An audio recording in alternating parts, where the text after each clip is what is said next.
Bonjour et bienvenue dans cette vidéo où l'on va essayer de trouver différents critères pour savoir si un nombre est un multiple d'un autre. Alors avant de faire ça, on va essayer de revenir sur du vocabulaire. Donc les trois phrases que j'ai marquées là.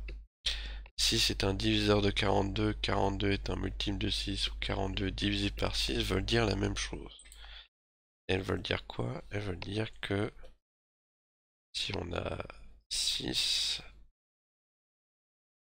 et 42, si on multiplie 6 par un nombre qu'on doit trouver, on peut obtenir 42. Alors ce nombre-là, il doit être entier, et là, le nombre est 7. Alors ça veut dire soit ça veut dire que 42 est dans la table de multiplication de 6, ça veut dire que si on fait 42 divisé par 6, on obtient un nombre entier, ici c'est 7. Alors si on doit faire une division à chaque fois, ça va être un petit peu long. En général, on met plusieurs minutes à faire une division. Donc on va essayer de trouver un autre moyen.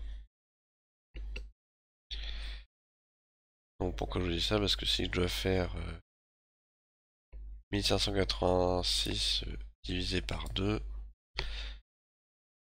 si je dois vraiment faire une division pour savoir si c'est un si 1586 est un multiple de 2, ça risque d'être un peu long. Par contre, il y a un moyen simple. Alors sur le côté, je vous ai mis la table de multiplication de 2. Est-ce que vous remarquez quelque chose au niveau des résultats? Bon, là j'attends une réponse, mais je me rends bien compte que vous n'allez pas me répondre directement. Donc je vais vous répondre malgré tout, mais j'espère que vous avez trouvé. Alors si on regarde le chiffre des unités, ici on a 2, ici on a 4, ici on a 6, ici on a 8, ici on a 0. Et là on revient à 2, 4, 6, 8, 0. Et ensuite 2, 4, 6, 8, 0. Donc le critère pour savoir si un nombre est un multiple de 2, 2 points, ça sera mieux. Le chiffre des unités, donc celui qui est le plus à droite, doit être 0, 2, 4, 6 ou 8.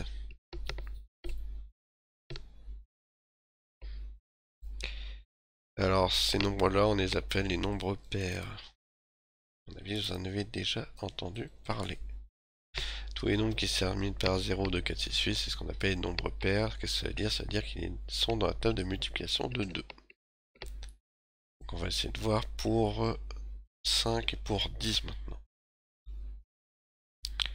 Alors pour 5, ça va peut-être être encore plus visible rapidement. Je vous laisse regarder. Qu'est-ce qu'on peut remarquer dans tous les résultats que vous avez là? Encore une fois, je vais peut-être pas attendre la réponse, sinon je risque d'attendre longtemps. Ben, on peut regarder. Là, le chiffre des unités, c'est 5. Ici, c'est 0. Ici, c'est 5. Ici, c'est 0. 5, 0, 5, 0. Et il n'y a aucun autre chiffre. Donc, pour qu'un nombre soit dans la table de 5, soit un multiple de 5, soit divisé par 5, il faut qu'il se termine, il faut que son chiffre des unités soit 0 ou 5. Et pour finir, encore plus facile, quand est-ce qu'un nombre est dans la table de 10? C'est un multiple de 10. Est-ce que vous avez trouvé? Alors bon, ici ça c'est facile, le chiffre des unités c'est 0, toujours. Quand est-ce qu'un nombre est dans la table de 100, il faut que le chiffre des unités et des dizaines soit 0. Dans la table de 1000, il faut que le chiffre des unités, des dizaines et des centaines, c'est-à-dire les trois derniers chiffres, soient 0, etc., etc. On va se limiter à la table de 10 pour le cours d'aujourd'hui. Donc le dernier chiffre doit être 0.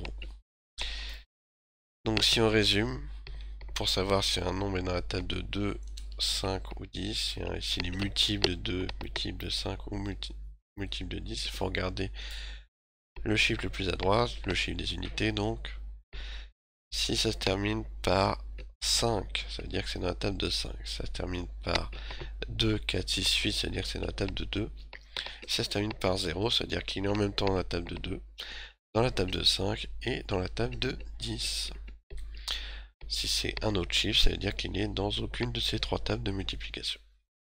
J'espère que vous avez compris et à bientôt.